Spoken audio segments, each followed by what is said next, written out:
Hi. സ്ത്രീകളെ ഏറ്റവും നന്നായി പോർട്രേറ്റ് ചെയ്യുകയും അവർ നിൽക്കുന്ന സ്ഥലം അത്രയും ഫുൾ ഫ്ലെഡ്ജഡ് ആയി കാണിക്കുകയും ഇതുകൂടാതെ ചരിത്രത്തിൽ അവർക്കുള്ള സ്ഥാനവും ചരിത്രം എങ്ങനെ അവരെ രേഖപ്പെടുത്തണം എന്നും പറയുന്ന ഒരു നെറ്റ്ഫ്ലിക്സ് സീരീസ്, സഞ്ജയ് ലീല ബൻസാലിയുടെ നെറ്റ്ഫ്ലിക്സ് സീരീസാണ് ഹീരാമണ്ഡി. ഒരു 1924 ഏർലി 40s, അതായത് 40കൾക്കുള്ളിൽ നടക്കുന്ന ഒരു സംഭവം, ലാഹോറിൽ നടക്കുന്ന ഒരു സംഭവം. അവിടെ തവായിഫ് എന്ന് പറയുന്ന ഒരു കൂട്ടം സ്ത്രീകൾ, തവായിഫ് എന്ന് പറഞ്ഞാൽ നവാബുമാരെ ഡാൻസ് കളിച്ചും പാട്ടുപാടിയും സന്തോഷിപ്പിക്കുന്ന അത്തരത്തിലുള്ളൊരു സ്ത്രീ സമൂഹം എങ്ങനെ ജീവിക്കുന്നു, അവരുടെ ജീവിത രീതി, ഇവര് ഈ നാഷണൽ, അതായത് നമ്മുടെ ഈ ഇൻഡിപെൻഡൻസിന്റെ കാലത്തൊക്കെ അല്ലെങ്കിൽ ഈ പ്രൊട്ടസ്റ്റ് നടക്കുന്ന കാലത്തൊക്കെ ഇവരുടെ ജീവിതം എങ്ങനെയായിരുന്നു, ഇതിലുണ്ടാവുന്ന ഇമോഷൻസ്, ഇതൊക്കെ കൃത്യമായി അടയാളപ്പെടുത്തി ഏറ്റവും ഭംഗിയിൽ ഒരു സ്ക്രീനിൽ എങ്ങനെ കാണിക്കാൻ പറ്റുമോ. നമുക്ക് ഓൾറെഡി സഞ്ജയ് ലീല ബൻസാലിനെ അറിയാം, പുള്ളിയുടെ സ്ക്രീൻ അറിയാം, എങ്ങനെയാണ് പുള്ളി ഒരാളെ പോർട്രേറ്റ് ചെയ്യുക, അല്ലെങ്കിൽ എങ്ങനെയാണ് ഒരു സ്ക്രീൻ പോർട്രേറ്റ് ചെയ്യുക, അതിൽ എന്തൊക്കെ ഭംഗിയാക്കാൻ എന്തൊക്കെ ആഡ് ചെയ്യും, പുള്ളി ഏത് അറ്റം വരെ പോകും, ആ രീതിയൊക്കെ നമുക്കറിയാവുന്നൊരു ഡയറക്ടറാണ്. മ്യൂസിക്കും സഞ്ജയ് ലീല ബൻസാലിയിലാണ്.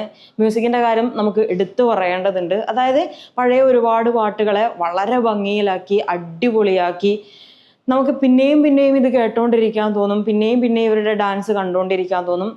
അപ്പോൾ ഞാൻ പറഞ്ഞു വന്നത്, കഥ എന്ന് പറയുന്നത് ഈ സിനിമ ലാഹോറിലെ സ്ത്രീകൾ, തവായിഫുമാർ, ഇവർ നവാബുകൾക്ക് ഇവരുടെ ഡാൻസ് ഒക്കെ കണ്ട് ഈ നൃത്തം കണ്ട് ഇഷ്ടപ്പെട്ടാൽ നവാബുമാർ അവരെ കൂട്ടിക്കൊണ്ടുപോവുക, അങ്ങനെ അവരുടെ ഒരു ചെലവിൽ അല്ലെങ്കിൽ അവർ നൽകുന്ന പൈസ ഈ പണമൊക്കെ വലിച്ചെറിയുന്ന, ഡാൻസ് കാണുമ്പോൾ പണമൊക്കെ വലിച്ചെറിയുന്ന നവാബുമാർ, ഇവരെയൊക്കെ പോർട്രേറ്റ് ചെയ്യുന്ന ഒരു സിനിമയാണ്.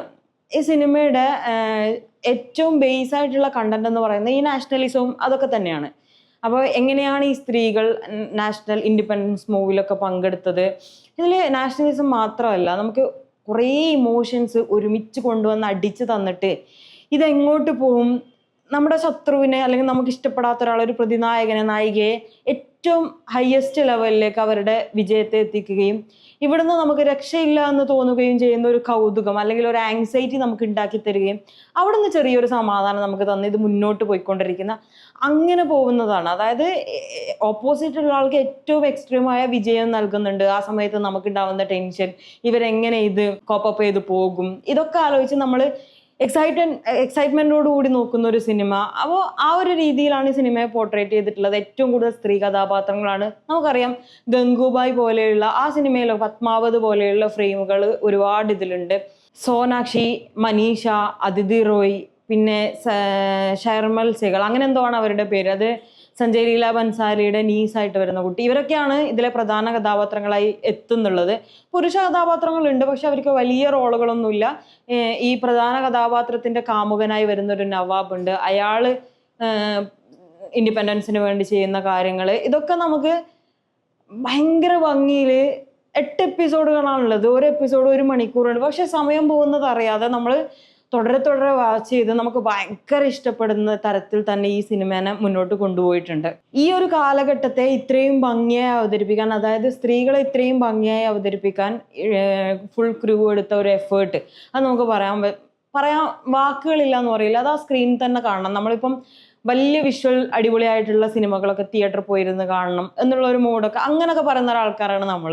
പക്ഷെ അതല്ലാതെ ഈ ഡിജിറ്റൽ പ്ലാറ്റ്ഫോമിൽ കൂടി കാണുന്ന സിനിമകൾക്ക് ഇത്രയും ഭംഗി കൊടുക്കാൻ പറ്റുമോ എന്നൊക്കെ തെളിയിക്കാൻ പറ്റും. ഇത്രയും ഭംഗി കൊടുക്കാൻ പറ്റുമെന്ന് തെളിയിക്കുന്ന ഒരു സിനിമ തന്നെയാണ് ഹീരാമണ്ഡി. അതുകൊണ്ട് എല്ലാവർക്കും ഒരു ഏകദേശം എല്ലാ ടൈപ്പുള്ള ആളുകൾക്കും, അല്ലെങ്കിൽ നല്ല വിഷ്വലി നല്ല സിനിമകൾ കാണാൻ ആഗ്രഹിക്കുന്ന, ലാഹോറിന്റെ ഒക്കെ ഒരു ചരിത്രം, ഈ ഇന്ത്യയുടെ സ്വാതന്ത്ര്യത്തിന്റെ ചരിത്രം, ഇവർ ചരിത്രത്തിൽ എന്തുകൊണ്ട് അടയാളപ്പെടുത്താതെ പോയി, എന്തുകൊണ്ട് ഇവർ അരികവൽക്കരിക്കപ്പെട്ടു, ഇതിന് ശേഷം ഈ സ്വാതന്ത്ര്യം ലഭിച്ചതിന് ശേഷം ഇവരുടെ ജീവിതം എങ്ങനെയാണ് ഇവർ സർവൈവ് ചെയ്യുന്നത്, ഈ കർട്ടസീന്മാർ, തവായിഫുമാർ, അല്ലെങ്കിൽ ഇവരുടെ ആ ഒരു സ്ഥലം എങ്ങനെയാണ് സർവൈവ് ചെയ്യുന്നത്, അടിപൊളിയായിട്ട്, എനിക്ക് പറയാൻ വരെ വാക്കുകളില്ലാത്ത രീതിയിൽ അടിപൊളിയായിട്ട് പ്രസന്റ് ചെയ്തിട്ടുണ്ട്.